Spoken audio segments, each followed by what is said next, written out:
सदियों से सुनते आए गाथा अनुपम धाम की, भव सागर की वैतरणी उस दो अक्षर के नाम की।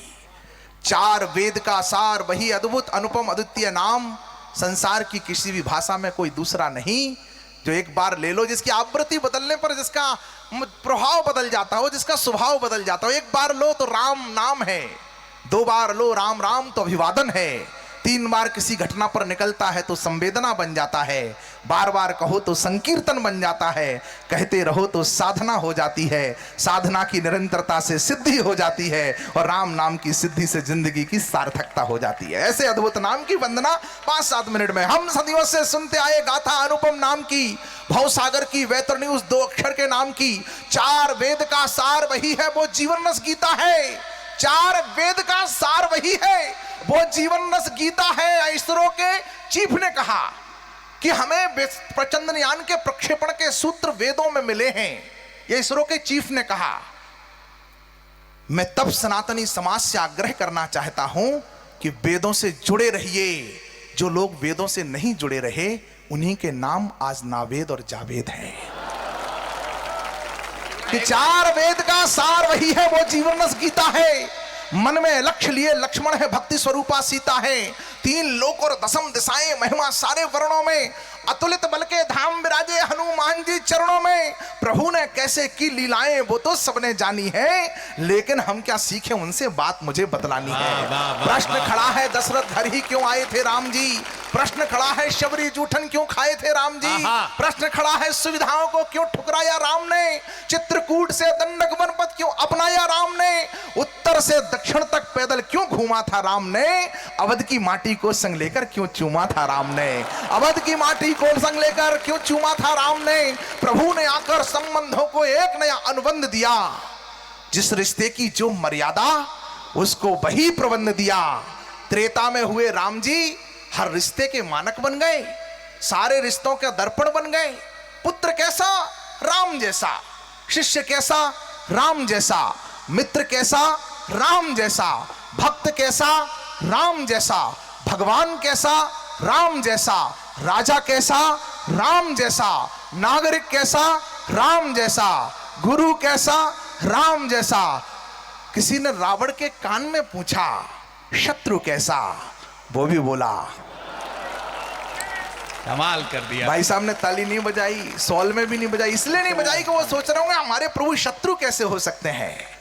वो शत्रुओं के भी आदर्श हैं, इसलिए क्योंकि मेघनाथ के वध के बाद सुलोचना ने अपने मां से पूछा, मां मैं अपने पति के अंतिम दर्शन करना चाहती थी, पर जो शव आया है उसका सर नहीं है, क्या करूं। बोले जाकर के मांग लाओ राम जी से, वो संसार को देते हैं तुमको भी दे देंगे।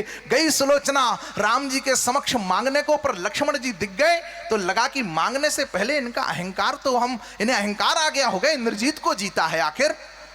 तो जाकर के सुलोचना ने जो कहा, राधे श्याम रामायण जी लिखते हैं कि मेघनाथ लखन का महायुद्ध तो केवल ऊपरी पर्दा था।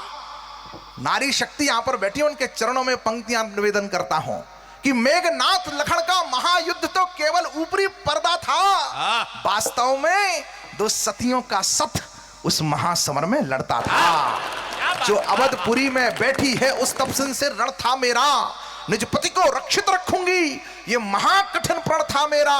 पर पति तो उसके साथी थे जो पर पत्नी हर लाया है, बस इसी एक दुर्बलता ने मुझको यह दिन दिखलाया है। मैं तो इस ओर अकेली थी, उस ओर साथ में सीता है, इसीलिए प्रमिला से यह रण उर्मिला सती ने जीता है।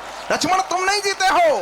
फिर प्रभु की तरफ देखी और कहा कि पति का सर कर से बधा हुआ, पति का कर सर से विधा हुआ आकाश मार्ग से आया है। उसने ही पृथ्वी पर लिखकर पति का पता बताया है। संकेत उसी का पाकर में, संदेश उसी का पाकर में, अपना धन मांग रही तुमसे दोनों ही कर फैलाकर में।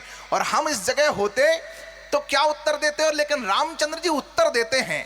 आपको अगली दो पंक्तियों में एक स्त्री की शक्ति का सतीत्व और राम जी का रामत्व दोनों के एक साथ दर्शन हो जाए तो आपका दर्शन की तालियां करती हुई तालियां मुझे बताएं। उन्होंने राम जी ने उत्तर दिया कि तुमको कर सकता कौन मना, तुम निश्चर कुल की दारा हो। लंका के मरु जंगल में सुरसर की पावन धारा हो। सत का रामचंद्र जी जिनके चरणों में सारा ब्रह्मांड झुकता है, उनका उत्तर कि सत का प्रभाव पड़ता ही है, कब किसके रोके रुकता है, तुम इतने ऊंचे पद पर हो, राघव का मस्तक झुकता है। इसलिए शत्रु भी कैसा, प्रभु ने आकर संबंधों को, जय जय श्री राम, प्रभु ने आकर संबंधों को एक नया अनुबंध दिया। जिस रिश्ते की जो मर्यादा, उसको वही प्रबंध दिया। क्या इतना कि रावण को यमलोक उन्हें पहुंचाना था, या भक्तों को दिया हुआ कोई उनका वचन पुराना था, पर भक्तों की झोली तो वो पल में ही भर सकते थे और सीधे लंका में जाकर रावण वध कर सकते थे। पर भाता है प्रभु को जो वो करके हमें दिखाना था, क्योंकि राम को थोड़ा सा हमको भी राम बनाना था, क्योंकि राम को थोड़ा सा हमको भी राम बनाना था। और कैसे बनते राम, 4-6 पंक्तियां और पढ़ देता हूं कि मां की इच्छा थी तो सुंदर सच्चे बनकर प्रकट हुए, 3 लोक के स्वामी थे पर बच्चे बनकर प्रकट हुए। 3 लोक के स्वामी थे पर बच्चे बनकर प्रकट हुए तो माता के हित जीने का संकल्प दिया। सब कभी जीवन का उद्देश्य भूल जाओ तो राम जी से सीख लेना। पुत्रष्टि यज्ञ कराते महाराज दशरथ, पुत्र मोह में विकल दशरथ। पर शिव जी की कृपा से जब रामचरितमानस में बाबा तुलसी लिखते भय प्रकट कृपाला दीन दयाला कौशल्या हितकारी, और रामचंद्र जी वाल्मीकि रामायण में कह देते हैं जननी जन्म भूमश्च स्वर्गादपि गरसी। माँ और मातृभूमि की सेवा के लिए जब हमारे ब्रह्मांड के नायक का अवतरण है तो हम तो उनकी सेना है, हमारा भी कोई दूसरा उद्देश्य नहीं हो सकता। माँ की इच्छा थी तो सुंदर सच्चे बनकर प्रकट हुए, 3 लोक के स्वामी थे पर बच्चे बनकर प्रकट हुए, 3 लोक के स्वामी थे पर बच्चे बनकर प्रकट हुए। भय प्रकट कृपाला दीन दयाला कौशल्या हितकारी, हर्षित महतारी मुनि मनहारी अद्भुत रूप निहारी, लोचन अभिरामा तन घनश्यामा निज आयुध भुज चारी। 4 भुजा में अस्त्र थे पर माता पुनि बोली सौमति डोली तजऊ तात यह रूपा, कि जय शिशु लीला अति प्रिय शीला यह सुख परमानुपा। सुन बचन सुजाना रोदन ठाना, एक आज्ञा में 4 अस्त्र गायब हो गए, शस्त्र गायब हो गए, चतुर्भुज रूप चला गया। बच्चे की तरह अखिल ब्रह्मांड का विधाता रोने लगा। क्या मानो हम आपसे ये कह रहा हो कि तुम कितने ही बड़े हो, कितने ही बड़े बन जाना, वक्ता प्रवक्ता कवि विधायक मंत्री प्रवक्ता, संसार का कुछ भी, डॉक्टर मिनिस्टर कलेक्टर कुछ भी बन जाना, माँ के सामने जाया करो तो बच्चे बन करके जाना। क्या कह दिया भाई? माँ के सामने बड़े होने वाले लोग संसार में बहुत छोटे हैं। माँ की इच्छा थी तो सुंदर सच्चे बनकर प्रकट हुए, 3 लोक के स्वामी थे पर बच्चे बनकर प्रकट हुए तो माता के हित जीने का संकल्प दिया। सब देकर भी सब चाहते हैं, माता तुझको अल्प दिया। आशीषों की दिव्य संपदा एकत्रित की राम ने, स्नेहन की सौम्य सुधा ही वितरित की नी राम ने। धर्म कर्म की लिए पताका सदा खड़े थे राम जी, तभी तो हिमगिर के जैसे यथा बड़े थे राम जी। प्रातः काल उठ करके बंदन मात पिता गुरु चरणों में, सौम्यशीलता सदा समाहित हो अपने आचरणों में। गुरुकुल जाकर शिक्षा लेना शिक्षा की मर्यादा है, प्रेम से बढ़कर प्रेम भाई से देखो कितना ज्यादा है। जीवन के हर आयामों का लिया सलीका राम ने, शस्त्र शास्त्र को गुरु कृपा में मन से सीखा राम ने। शस्त्र भी और शास्त्र भी।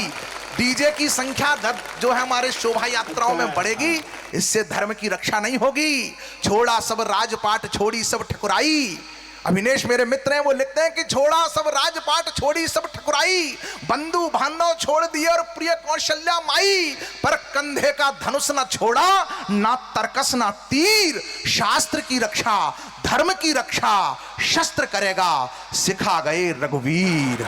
धर्म की रक्षा शास्त्र शस्त्र करेगा, सिखा गए रघुवीर। गुरु कृपा से शस्त्र शास्त्र को मन से सीखा राम ने, और नैया को विपरीत धार के खेना खेना सिखलाया। राम का जीवन है जिसने बस देना देना, राम का जीवन है जिसने बस देना देना सिखलाया। स्वयं प्रतापी होकर पितु का नाम सदा आगे रखा, जोर पान प्रभु कीन प्रणामू, पिता समेत लीन निज रामू। मैं दशरथ नंदन राम हूं, और हम थोड़े से बड़े हो जाएं तो हम कहते हैं हमारे तो पिताजी को कोई जानते नहीं, शहर में सारा शहर मुझे जानता है। स्वयं प्रतापी होकर पितु का नाम सदा आगे रखा, राम जी हो गए उस कुल में, उसके बाद भी वो रघुवंश कहाता है, राम वंश नहीं कहा था। मानो राम जी कहते हो आपसे, तुम कितने ही बड़े हो सकते हो, अपने खानदान से बड़े नहीं हो सकते। स्वयं प्रतापी होकर पिता का नाम सदा आगे रखा, मान बढ़ाया कुल का पर अभिमान सदा त्यागे रखा। नैतिकता की कड़ी कसौटी सदा कसाए राम जी, सिर्फ हृदय में सिया बसाए सदा हमारे राम जी। रिपुओं को उत्तर देते थे सदा शस्त्र संधान से, पर अपनों को बहलाते थे मनोहारी मुस्कान से।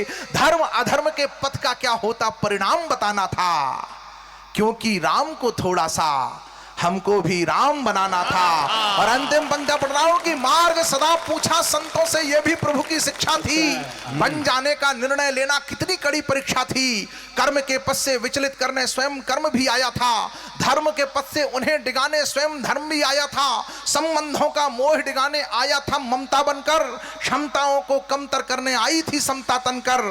कदम कदम पर सुविधाएं भी पथ रोकी थी राम का, कितनी राक्षस गणिकाएं भी व्रत रोकी थी राम का। सही मार्ग पर लाकर पशु भी मनुज बनाए राम ने, जीत गए तो राजा रिपु के अनुज बनाए राम ने। सिंहासन पर सास सियाजू बैठी थी संग्राम के, नारी का सम्मान गढ़ा न ऐसे थे ढंग राम के। केवट को भी हाथ जोड़ अनुरोध किए थे राम जी, केवट को भी हाथ जोड़ अनुरोध किए थे राम जी। श्रमिकों का सम्मान हो कैसा बोध दिए थे राम जी। केवट से पूछा, तुम कैसे पहचान गए कि ये साक्षात नारायण है और तुमने चरण धुला लिए? तुम कोई ऋषि थे, मुनि थे, ज्ञानी थे, तत्वज्ञानी थे? केवट ने कहा कि गंगा के घाट पर जीवन निकल गया था, हर कोई आता था, कोई आग्रह से, कोई दुराग्रह से, कोई दुत्कार से, कोई हिंकार से, कोई क्रोध से, कोई अपमान से बुलाता था। पर पहली बार मेरे कानों में ऐसी ध्वनि आई कि हे केवटराज, मेरे भाई और भार्या सहित मुझे गंगा के उस पार उतारने की कृपा कर दीजिए। मैं उनकी वाणी की विनम्रता से समझ गया कि ये नर नहीं है, नारायण है। कमाल कर दिया भाई। आप जिंदगी में कितने बड़े हैं ये आपकी विनम्रता से पता चलता। केवट को भी हाथ जोड़ अनुरोध किए थे राम जी, श्रमिकों का सम्मान हो कैसा बोध दिए थे राम जी। केवट को उतराई देने लगे भाई साहब, तो उतराई में प्रभु ने उसने कहा कि प्रभु मुझे ये नहीं चाहिए। मन मुदित उदारी, मां सीता ने तो अंगूठी ही दे दी अपनी। राम जी को संकोच में देखा, तो जब अंगूठी देने लगे तो केवट ने कहा प्रभु इतनी नहीं चाहिए, मुझे ये नहीं चाहिए। उन्होंने कहा किसी की सेवा लेना बिना श्रमिक का मूल्य दिए ये मेरी मर्यादा के विरुद्ध है और मैं मर्यादा पुरुषोत्तम हूं। तो उसने कहा फिर कुछ थोड़ा मोड़ा दे दो, छोटा मोटा दे दो, इतनी बड़ी उतराई तो हमारी नहीं हो बनती है, हमारी केवट की उतराई अयोध्या की रानी की अंगूठी तो नहीं हो सकती। राम जी ने जगत को उस समय एक संकेत किया। राम जी ने उत्तर दिया कि श्रमिक की सेवा का मूल्य लेने वाले की हैसियत से नहीं, देने वाले की हैसियत से निर्धारित होना चाहिए। क्या कह दिया। और मैं अयोध्या का राजा हूं, निर्वासित हुआ तो क्या हुआ।